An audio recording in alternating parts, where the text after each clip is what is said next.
Okay, so we're working on the windows and we're getting the trim on right now. So the windows are the same type that the house would have had, except these are actually weather tight and have modern materials, but they're still 8/12s like it would have had. And the trim is going on now. Casey's working on that, and the way I designed the trim is to look like this would have been like a chestnut frame that would have been this thick, and it would have been mortised and tenoned at the top and the bottom. And that's why you see that overhang like that, because this would have been a mortise and tenon right there going up into that piece there, and there would have been a trunnel going right through that. So I designed the trim to look like that, but obviously it's not the original construction of the windows. And then we have a drip cap on the top. So it's as close to what I imagine the windows looking like as possible. So we got 2 in there, and we're working on the 3rd one there. And then we're gonna revamp the small windows with the same type of trim. And then we're gonna re-shingle this side because these shingles are really not doing too good. So it's time for some new shingles on this side. The other sides are good, but this side is definitely due. So once the trim comes together on the windows, I think it's gonna look really good, and it's gonna look more original. And the 12/8s, or the 8/12s really make it pop.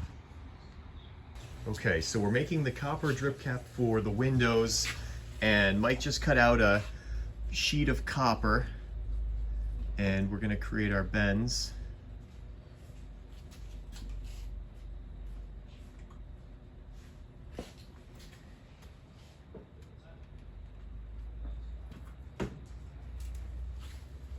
Lock it down.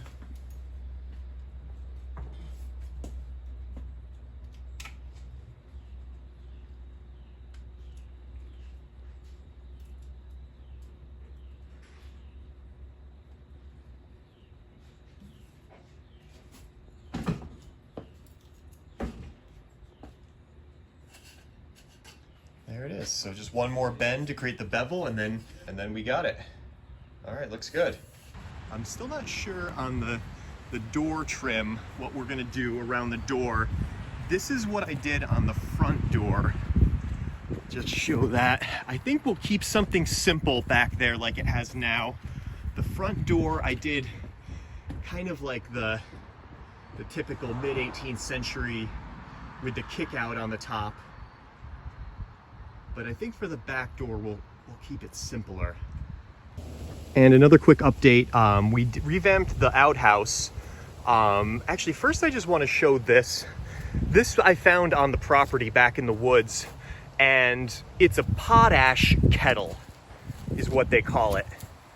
So I have to do some more research to find out how it was used, but a lot of these were cast up in northwestern Connecticut at the blast furnaces up there, and you'll even find similar ones that say Salisbury, that have Salisbury cast right into it.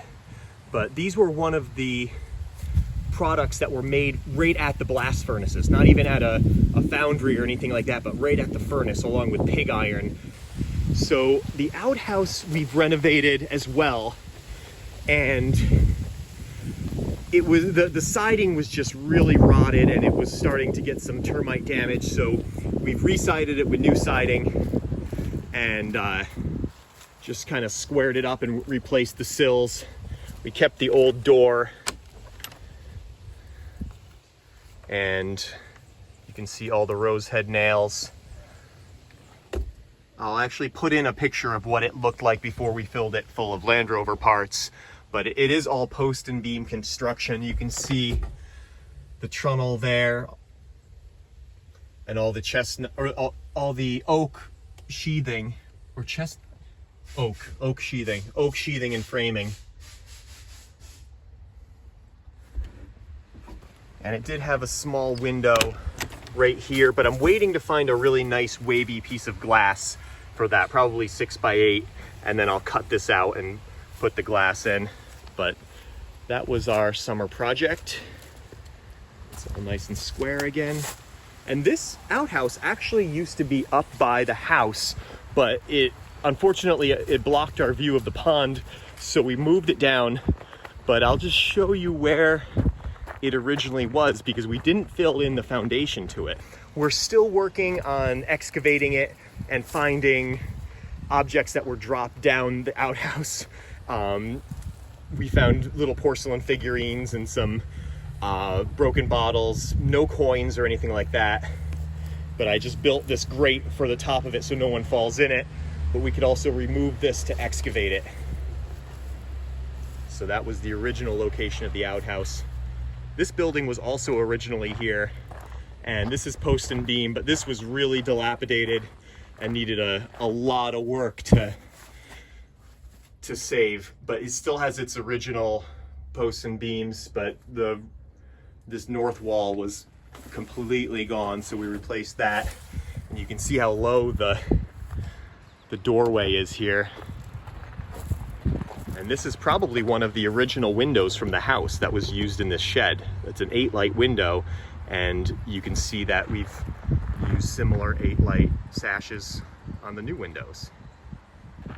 So this was a clue that told us it had those windows.